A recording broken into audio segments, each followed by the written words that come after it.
My name is Sarah, and I'm 55 years old. I never thought my own sister would stab me in the back.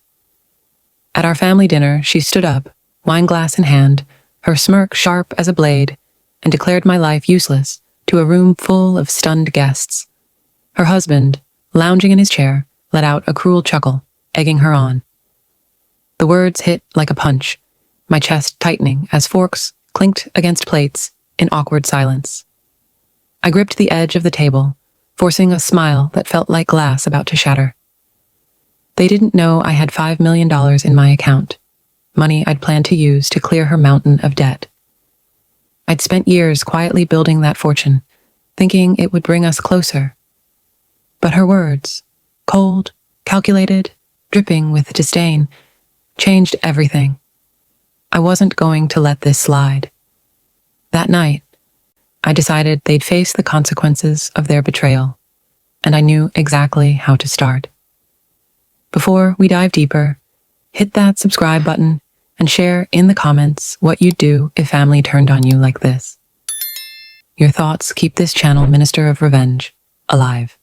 Let's hear them. The dining room was dead quiet after my sister's words sliced through the air. I sat there, hands trembling under the table, as her husband's laugh echoed in my ears. The guests, neighbors, cousins, old friends, shifted uncomfortably, their eyes darting between me and the couple across the table. I forced my lips into a tight smile, but inside I was unraveling. My sister, lounging in her designer dress, took another sip of wine, her smug expression daring me to respond. Her husband leaned back, tossing out another jab. Come on, Sarah. You've got nothing going on. No legacy, no spark.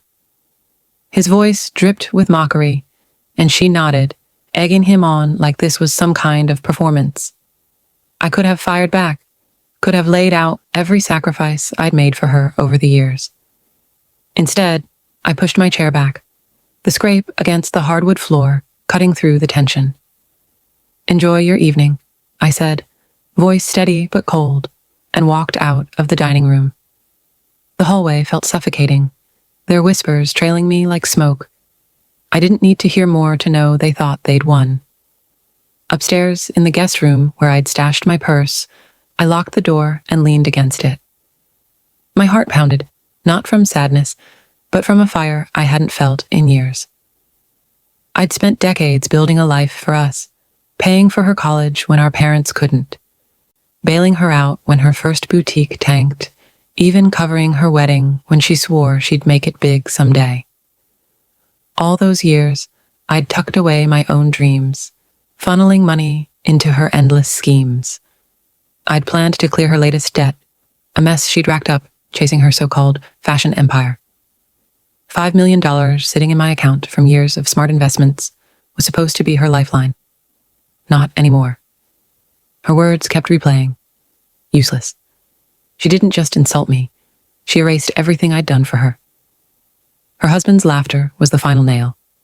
They thought I was some spinster with nothing to show for my life, oblivious to the fortune I'd built. I paced the room, my mind racing. I wasn't going to beg for their respect or throw my money at their ingratitude. They didn't deserve it. Not a single cent. I stopped pacing and looked out the window at the dark street below. My sister's flashy car was parked out front, a symbol of her reckless spending. She'd always lived like money grew on trees, assuming I'd be there to clean up her messes. Her husband was no better, strutting around like some music industry hotshot while his so-called deals fell apart. They'd built their lives on lies, and I'd been propping them up for too long. Enough was enough. I wasn't going to hand over my fortune to people who spat in my face. Instead, I'd let them face the consequences of their own choices. They didn't know it yet, but I had the power to pull the rug out from under them, not by screaming or fighting, but by letting their lies catch up. I'd always been the quiet one, the reliable one, but quiet doesn't mean weak. I knew exactly what I needed to do. Sitting on the edge of the bed, I pulled out my phone and scrolled through my contacts. Emily, my old friend from my insurance days, would know where to start. She'd always been sharp, with a knack for digging up financial dirt. If anyone could help me uncover the truth about my sister's debts, it was her. I typed out a quick message. Need your help. It's about my sister. My finger hovered over the send button, the weight of my decision settling in. This wasn't about revenge. It was about accountability. They'd crossed a line, and I was done playing the fool. I hit send, my resolve hardening. The dinner was over, but the real fight was just beginning. They thought they could humiliate me and walk away unscathed. They were wrong. The guest room felt like a sanctuary after the chaos downstairs. I sank onto the bed, my phone still warm from the message I'd sent to Emily.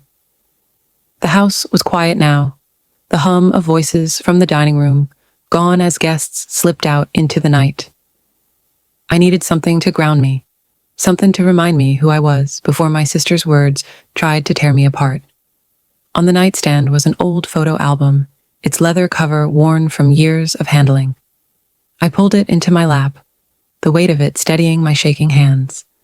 Flipping through the pages, I landed on a picture of my mother, Eleanor, her smile soft and warm, standing in our old backyard with me and my sister when we were kids.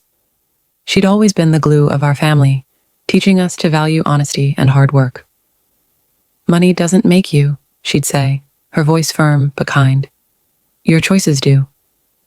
I traced her face with my finger, a pang hitting my chest. She'd been gone 10 years, but her lessons stuck with me. I'd lived by them, building my fortune quietly, while my sister chased flash and fame. Eleanor would have been heartbroken to see us now, divided by her daughter's selfishness. I closed the album, my mind drifting to the sacrifices I'd made. Not the ones I'd already tallied up, but the deeper ones. Time I'd given up, dreams I'd shelved to keep our family together. I'd always thought my sister would come around, that she'd see the value in what I'd done. Instead, she'd thrown it back in my face. Her husband's smug grin flashed in my mind, his words about my lack of spark stinging like a fresh cut. I wasn't just angry, I was done being invisible. Then my eyes caught a stack of mail I'd brought upstairs, papers I'd meant to sort through earlier. On top was a bank statement I didn't recognize, addressed to me, but with an account number that wasn't mine. My stomach twisted as I scanned it. The statement showed a loan, hundreds of thousands of dollars taken out in my name, tied to a failed fashion venture. I knew that venture. My sister had bragged about her big break in the fashion world, a boutique that crashed and burned last year. She'd never mentioned a loan, let alone one linked to me. My hands shook as I pieced it together. She'd used my identity, my credit, to fund her disaster, putting my financial security at risk without a word. I grabbed my phone, my thumb hovering over Emily's contact. She'd responded to my earlier message with a quick call me. I dialed, my pulse racing. Emily picked up on the second ring. Sarah, what's going on? You okay? Her voice was steady, the kind of calm I needed. She used my name, Emily, I said, my words spilling out. My sister took out a loan in my name for that boutique she tanked. I just found the statement. She never told me. I paced the room, the betrayal sinking deeper. And last night, she had the nerve to call my life meaningless. Her husband backed her up, laughing like I'm some kind of joke. Emily didn't hesitate. That's fraud, Sarah. If she used your identity, that's serious. I can pull some strings, check the bank records. You got the account number? I read it off, my voice tight. She paused, then added, What about her husband? He's been flaunting some music deal online. You think that's legit? I stopped pacing. I hadn't even thought about him beyond his cruel jab at dinner. He's always posting about big contracts, but I don't know, I said. Can you look into that, too? I need to know what I'm dealing with. Give me a day, Emily said, her tone sharp with purpose.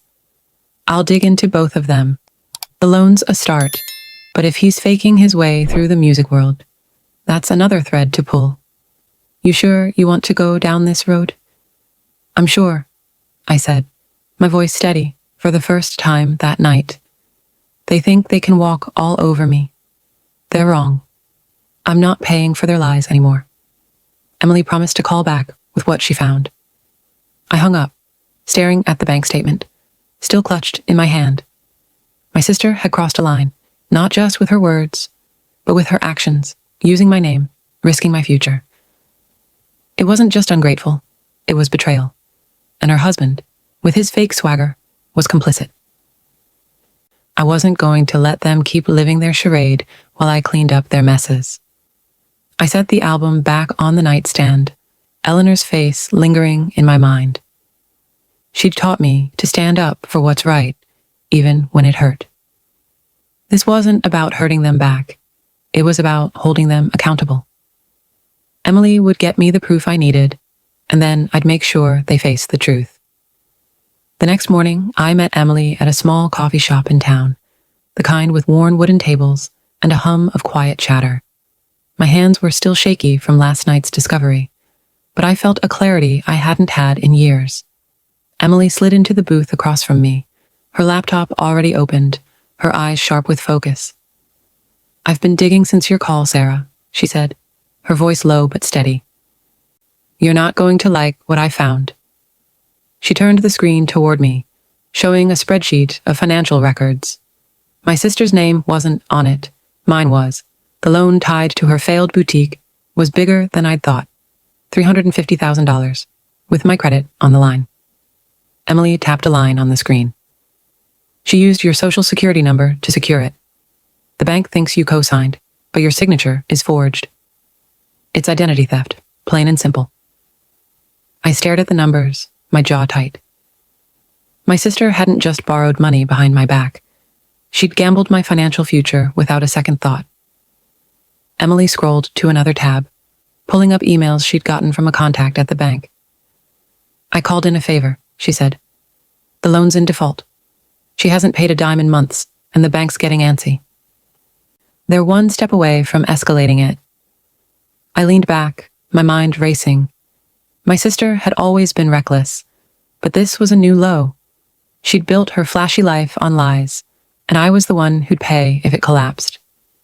"What about her husband?" I asked, my voice steady but cold.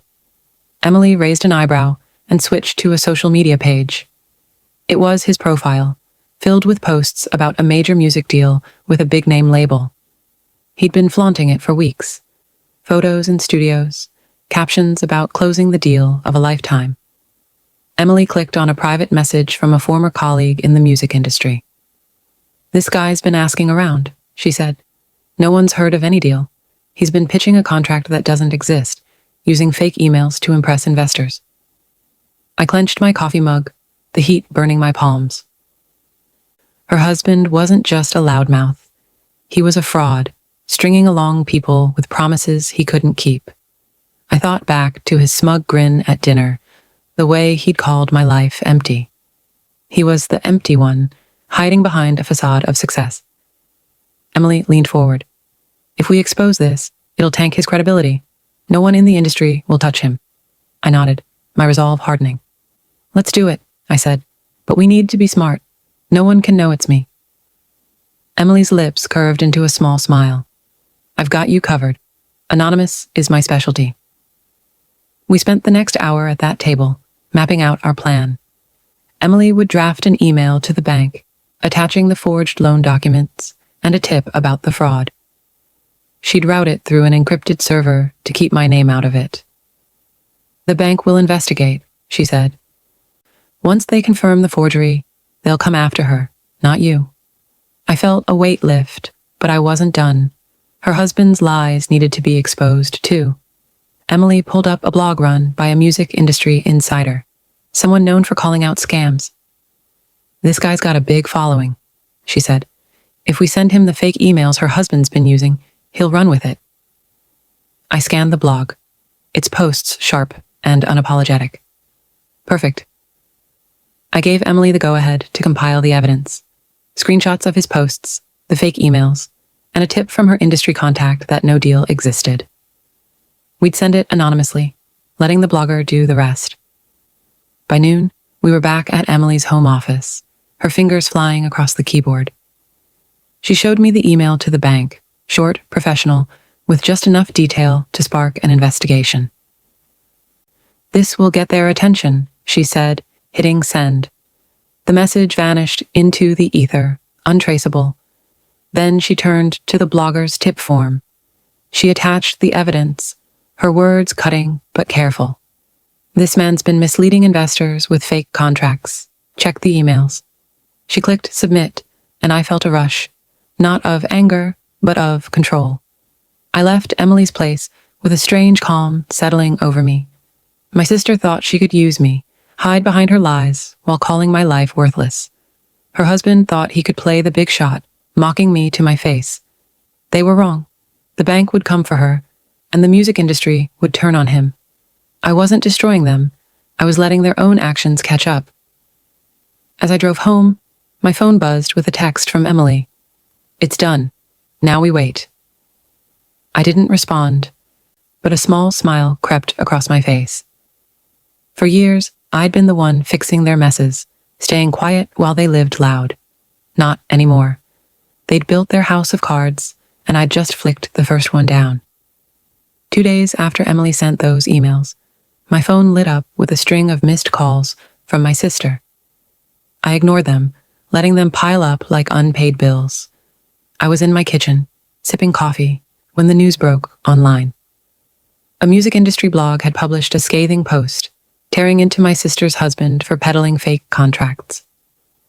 "Another wannabe producer caught lying," the headline screamed, with screenshots of his posts and forged emails laid bare for the world to see. Comments poured in, shredding his reputation. I scrolled through them, my pulse steady. His so-called music career was crumbling, and I hadn't lifted a finger since hitting send. Then came the bank's move. Emily texted me that morning. "They're moving fast. Default notice sent to your sister." I checked my email and found a forwarded message from her contact. A formal letter from the bank addressed to me, demanding payment on the fraudulent loan. It confirmed the forgery, just as Emily predicted, and they were now targeting my sister for answers. Her boutique's collapse was public knowledge, but this loan tied to my name was her dirty secret, and it was unraveling fast. Her lavish lifestyle, designer bags, that shiny car parked outside, was about to crash into reality. That afternoon, my doorbell rang. I opened it to find my sister standing on my porch, her face pale, eyes red from crying. Her husband stood behind her, his usual swagger gone, replaced by a scowl that barely hid his panic. They pushed past me into the living room before I could say a word. "Sarah, you have to help us," my sister blurted, her voice cracking. She clutched a crumpled bank notice, waving it like a white flag. "They're coming after me for the loan. They say I owe hundreds of thousands, and I can't pay it. You've got money. Please, fix this." Her husband chimed in, his tone sharp. "Yeah, Sarah, you're sitting on a fortune. Don't let her go under because of some paperwork mix-up." His eyes darted around, avoiding mine, as if he could talk his way out of this. I crossed my arms, letting the silence stretch. A mix-up. That's what they were calling it. They didn't know I'd seen through their lies, that I'd set this in motion. I stepped closer, my voice calm but unyielding. "You used my name to take out that loan," I said, looking straight at my sister. "You forged my signature, put my credit on the line, and never said a word. And you?" I turned to her husband. "You've been faking your way through the music world, lying to everyone. Now it's catching up, and you think I'll bail you out." My sister's eyes widened, her mouth opening and closing like she was grasping for an excuse. "I didn't mean to hurt you," she stammered. "I was desperate, Sarah. The boutique was my dream. I thought I'd pay it back before you noticed." Her tears started again, but they didn't move me. I'd seen her cry before, when she needed money, when her plans fell apart. This time, it felt like a performance. Her husband took a step forward, his voice rising. "You can't just let us drown. We're family. You've got millions. Don't act like you're broke, or are you just that selfish?" His words hit like a slap, but I didn't flinch. Selfish? After years of cleaning up their messes, that was their card to play. I pointed to the door. "Get out," I said, my tone ice cold. "You don't get to walk into my house, call my life worthless, and then beg for my money. You made your choices. Now live with them." My sister froze, her hands trembling as she clutched the notice. Her husband's face twisted like he was about to argue, but I cut him off. I said, "Get out. You're not my family anymore." They stood there, stunned, as if they'd expected me to cave. My sister's sobs grew louder, but I felt nothing. No guilt, no doubt, just a quiet certainty. I'd given them everything for years, and they'd thrown it back in my face. Her husband grabbed her arm, muttering something under his breath, and they shuffled toward the door. As it slammed behind them, the silence in the house felt like freedom.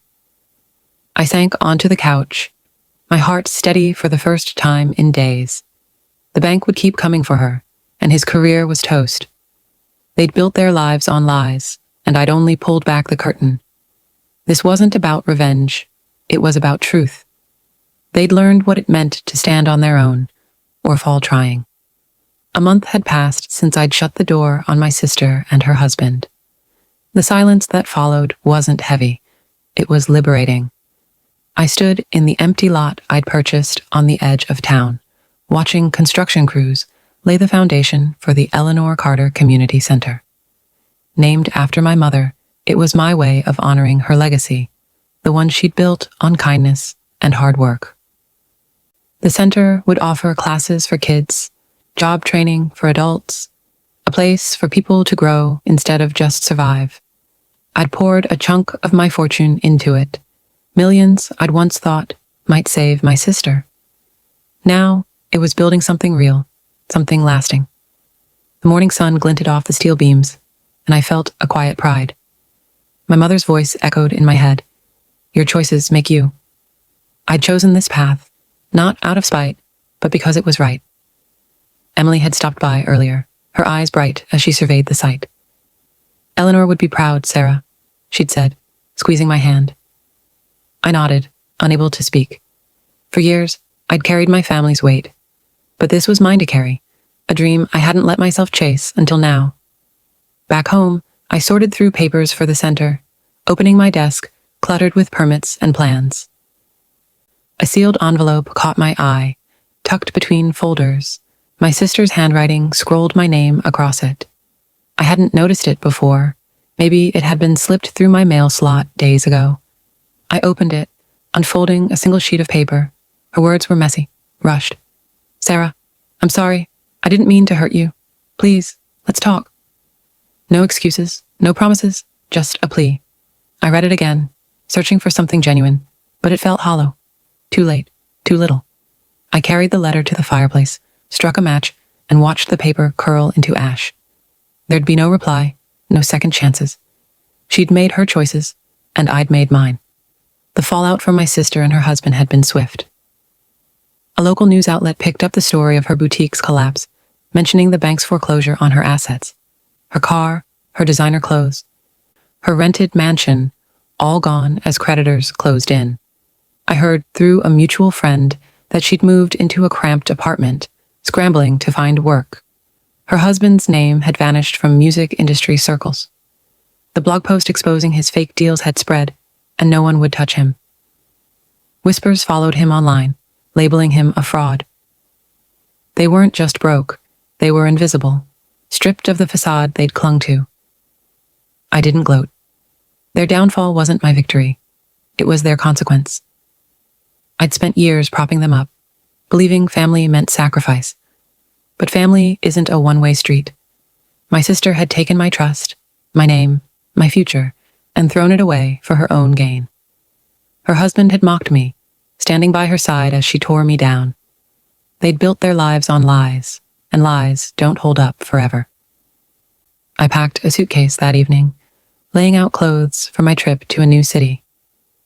I'd booked a one-way ticket, drawn to its promise of new beginnings.